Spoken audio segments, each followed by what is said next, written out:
The deception unveiled. Captain Alina Vasquez stood at the observation deck of the diplomatic station Harmony 1, watching the swirling nebula paint the space around them in brilliant purples and blues. 3 years of negotiations with the Stellar Coalition had led to this moment. Humanity was finally going to join the galactic community as equals, or so they believed. The station buzzed with activity, as delegates from 12 different species worked on the final details of the treaty. Alina had been chosen to represent Earth's interests because of her diplomatic skills and military background. She understood both the language of peace and the reality of power. "Captain, you should see this," came an urgent whisper from behind her. Marcus Chen, the chief engineer aboard the UES Defiant, approached with a small device in his hands. His usually calm demeanor was replaced with barely contained alarm. Alina turned away from the spectacular view. "What is it, Marcus?" Marcus glanced around nervously before activating a small holographic display. "I was running routine maintenance on our communication systems when I found this." The device projected a conversation in the alien coalition language, with human translations scrolling below. "The humans must be eliminated before they spread their chaos," spoke Overlord Krex, the coalition's supreme leader. "They're unpredictable. Nature threatens the order we have maintained for millennia." "But the treaty negotiations, Overlord," another voice responded. "They believe they are joining us as partners. Let them believe it until the signing ceremony. Once all their leaders are gathered in one place, we activate the neurotoxin. It will appear as if they suffered from exposure to our atmosphere. No species will question our story." Alina felt her blood turn cold. The recording continued with detailed plans for the systematic elimination of human colonies across the galaxy. Every human settlement, every exploration ship, every trading post would be destroyed in coordinated strikes. "How did you get this?" Alina asked, her voice barely steady. "Their communication array has a security flaw," Marcus explained. "I discovered it by accident while trying to boost our signal strength.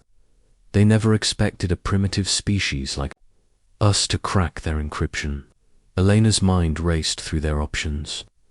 The signing ceremony was scheduled for tomorrow, and every major human leader was already aboard the station. President Morrison, Admiral Cross, the colonial governors, all of them were walking into a trap. "Who else knows about this?" Alina asked.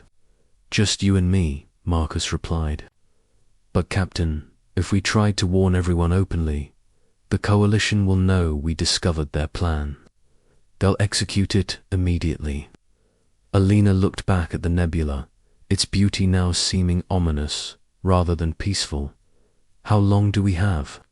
According to the recording, they plan to release the toxin during tomorrow's ceremony. "That gives us maybe 18 hours.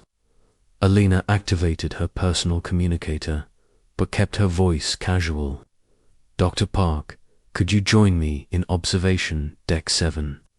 I have some interesting xenobiological data to share with you."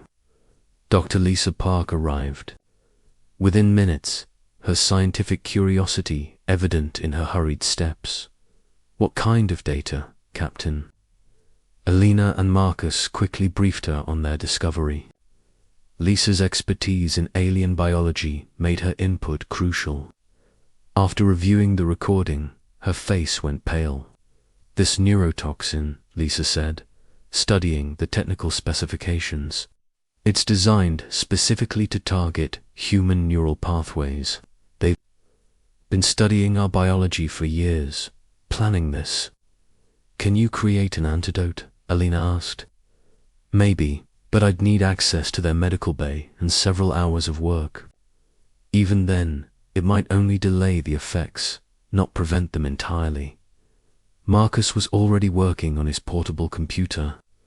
I can create a distraction in their security systems, but it won't last long. Maybe 30 minutes before they notice. Alina made her decision. Lisa, you work on that antidote. Marcus, can you send a coded message to Admiral Cross without alerting Coalition monitoring? I can piggyback it on routine maintenance signals, Marcus confirmed. But what do we tell her? Everything. We need to evacuate every human from this station and prepare for war.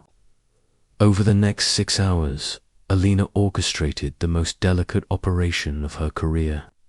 Using coded messages disguised as routine communications, they managed to alert key human personnel. Admiral Cross, despite her shock at the revelation, immediately began planning an emergency evacuation.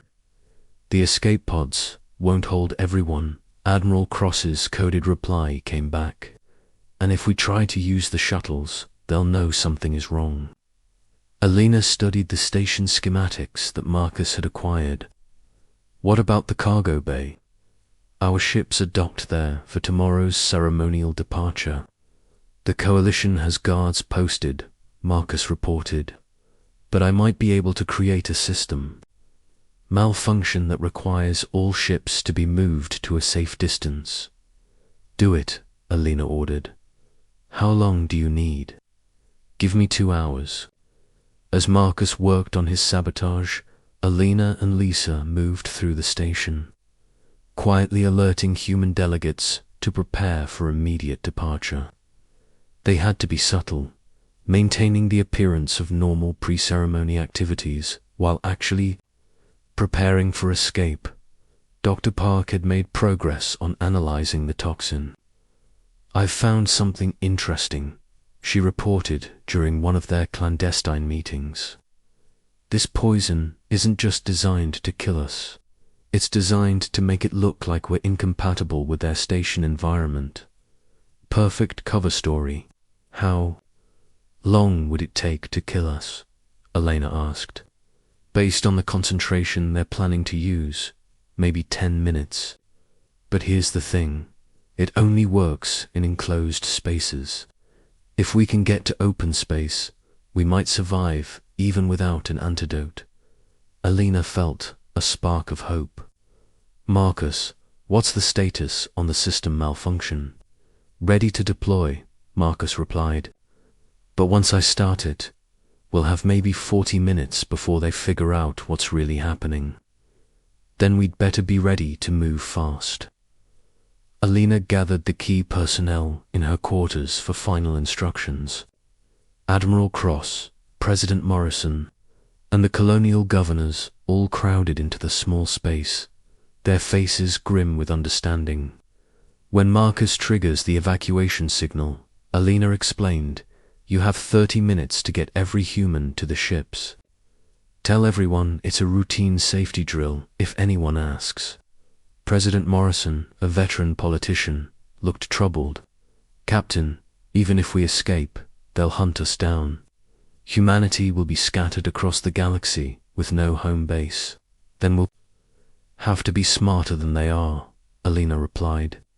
We've survived ice ages, world wars, and space exploration. We'll survive this too. Admiral Cross nodded grimly. The human fleet isn't large, but we have one advantage. They think we're primitive and predictable. They're about to learn how wrong they are. Marcus triggered his system malfunction at exactly 0800 station time. Alarms began blaring as artificial gravity fluctuations made it appear that the station was experiencing critical failures. Coalition personnel rushed to address the emergency, allowing the human delegation to move toward their ships. Alina watched from the bridge of the UES, defiant as 847 humans evacuated to various vessels. The Coalition guards were confused by the apparent system failures, but not yet suspicious. All human ships reporting ready for emergency departure, came Admiral Cross's voice over the comm. But Alina, some of our people are still in their quarters. Alina made a command decision that would haunt her for years. We can't wait. If we don't leave now, we'll lose everyone. The 13 human vessels undocked from Harmony 1 under the guise of moving to a safe distance while engineers repaired the station. But instead of maintaining position, they jumped to hyperspace, leaving behind 63 humans who couldn't reach the ships in time. As the stars stretched around them during the jump, Alina stood on her bridge, knowing that war was now inevitable. The Stellar Coalition had planned humanity's extinction, but instead, they had created their most dangerous enemy.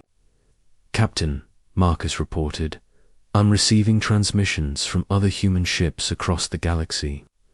Word is spreading about what happened." Alina looked at her crew, seeing the same determination in their eyes that had carried humanity from caves to the stars. The Coalition had made a fatal error in judgment.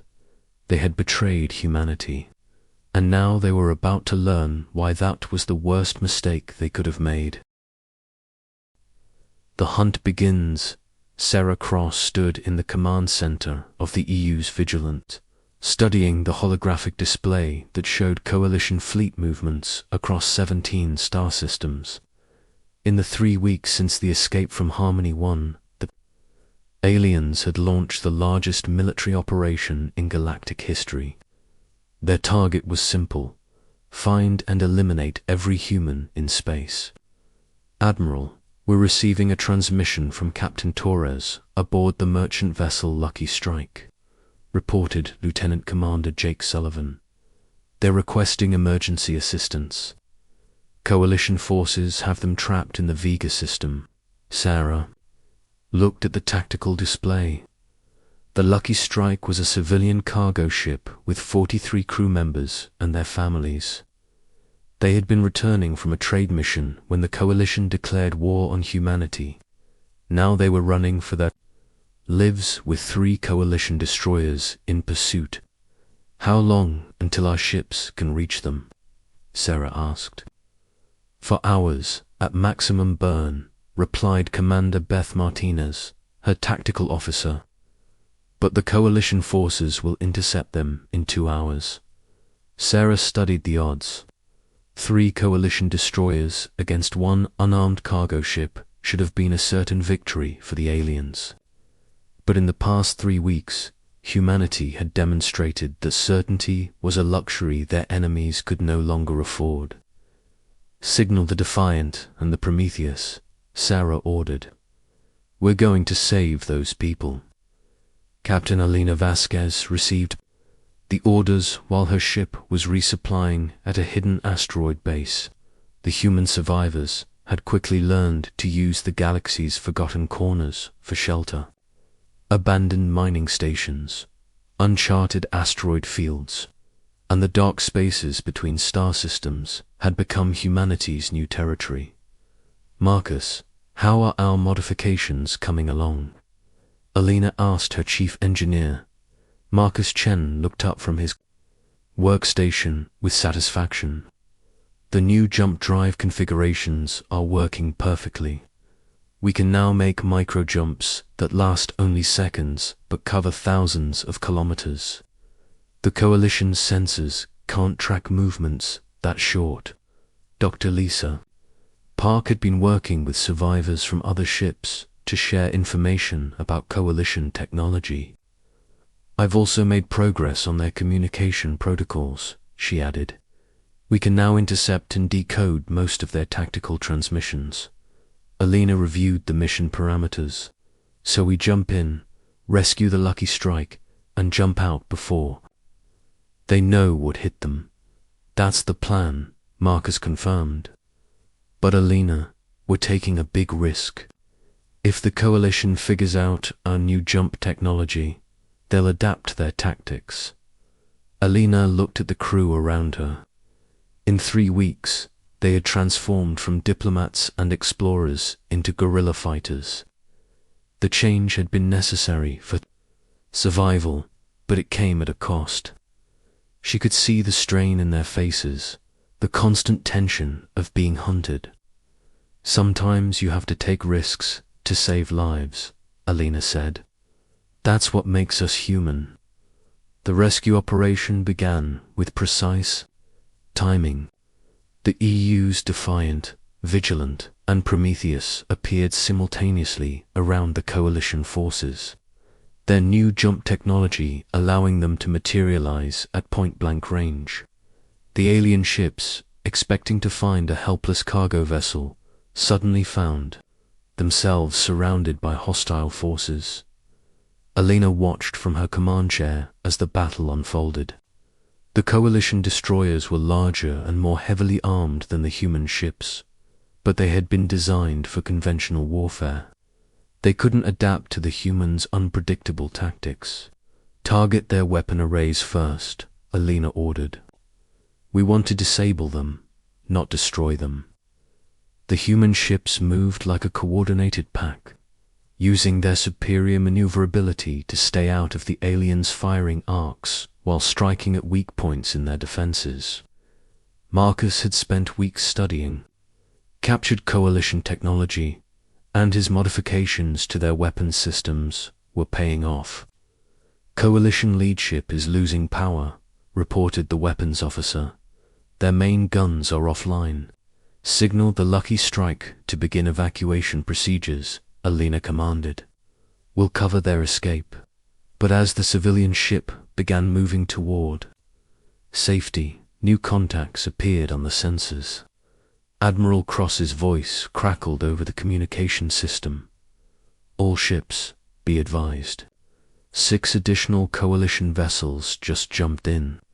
We're now outnumbered 3-1. Alina felt the familiar surge of adrenaline that came with impossible odds. It was a feeling that had become common among human survivors. Marcus, can we jump? The Lucky Strike out with us. Not with their engines damaged, Marcus replied. They need at least 10 minutes for repairs. 10 minutes was an eternity in space combat, especially when facing superior numbers. But Alina had learned something important about humanity in the past 3 weeks. When cornered, humans didn't surrender. They got creative. All ships, implement Pattern 7, Alina ordered. Pattern 7 was one of Admiral Cross's tactical innovations. Instead of fighting as individual ships, the human vessels would link their targeting systems and coordinate their attacks with split-second timing. To outside observers, it would appear as if they were controlled by a single mind. The coalition forces found themselves facing an opponent unlike anything in their military doctrine. The human ships moved in perfect harmony, each attack flowing into the next like notes in a deadly symphony. When one ship was targeted, the others would immediately provide covering fire and electronic countermeasures. Enemy vessels are breaking formation, reported the sensor operator. They can't maintain target locks on us. Alina smiled grimly. The coalition's rigid command structure was working against them. Their ship captains were waiting for orders from their superiors instead of adapting to the changing battle conditions. Meanwhile, the human commanders were making decisions and adjusting tactics in real time. Lucky Strike reports, engines are operational, came the update from communications. All ships, prepare for synchronized jump, Alina ordered. We're getting out of here. But as the human vessels prepared to escape, something unexpected happened. 3 coalition ships suddenly changed their behavior, breaking away from their formation and moving to defensive positions. Dr. Park's voice came over the intercom. Captain, I'm detecting unusual communication patterns from those 3 ships. Their transmission codes are different from standard coalition protocols. Alina watched as the 3 alien vessels began firing on their own allies. The space battle suddenly became even more chaotic as coalition forces found themselves fighting each other. What's happening? Alina asked. Lisa's analysis came back within seconds. Those aren't coalition ships anymore, Captain. Someone has taking control of them, and based on the communication signatures, I think it might be other aliens who are also fighting against the Coalition. Alina realized that humanity wasn't alone in their struggle. The Coalition's harsh rule had created enemies among their own member species. The 3 rebel ships provided enough distraction for the human vessels and the Lucky Strike to escape to safety. As they jumped away from the battle, Alina received a communication on a frequency that Marcus had never seen before. The message was in broken English, clearly translated from another language. Human ships, this is Commander Thesis of the Zephyrian Liberation Front. We have been watching your tactics against the Coalition. We wish to meet and discuss cooperation against our common enemy. Admiral Cross's voice came over the fleet channel. Alina, are you seeing this? We've got similar communications coming in from at least 4 other species. It looks like the Coalition has more enemies than they thought. Alina looked at the star map, where red markers showed Coalition fleet positions across the galaxy. For 3 weeks, those markers had represented an overwhelming enemy hunting humanity to extinction. But now she was beginning to see the bigger picture. The Coalition's strength came from their ability to control other species through fear and superior technology. But that same harsh rule had created resentment among many of their subjects. Humanity's unexpected resistance was inspiring other species to rebel. Marcus, how many human ships are still operational? Alina asked. Last count was 127 vessels of various types, Marcus replied. But Alina, we're getting reports that more human colonies are fighting back instead of surrendering. The Coalition thought they could eliminate us quickly, but we're proving harder to kill than they expected. Alina studied the communications from alien rebels. The Zephyrians controlled advanced stealth technology. The Corvan resistance had access to Coalition military codes. The Nexari freedom fighters possessed weapons that could disrupt Coalition shields. For the first time since the betrayal at Harmony 1, Alina felt something she had almost forgotten. Hope. Lisa, can you establish secure communications with these rebel groups? Alina asked. Already working on it, Dr. Park replied. Captain, I think we're about to turn this war into something the Coalition never expected. As the UES Defiant traveled through hyperspace toward a rendezvous with potential allies, Alina realized that the Coalition's plan to eliminate humanity had backfired spectacularly. Instead of removing a threat, they had created the spark that would ignite a galactic rebellion. The hunters were about to become the hunted, and they were going to learn why betraying humanity was the worst mistake they could have made.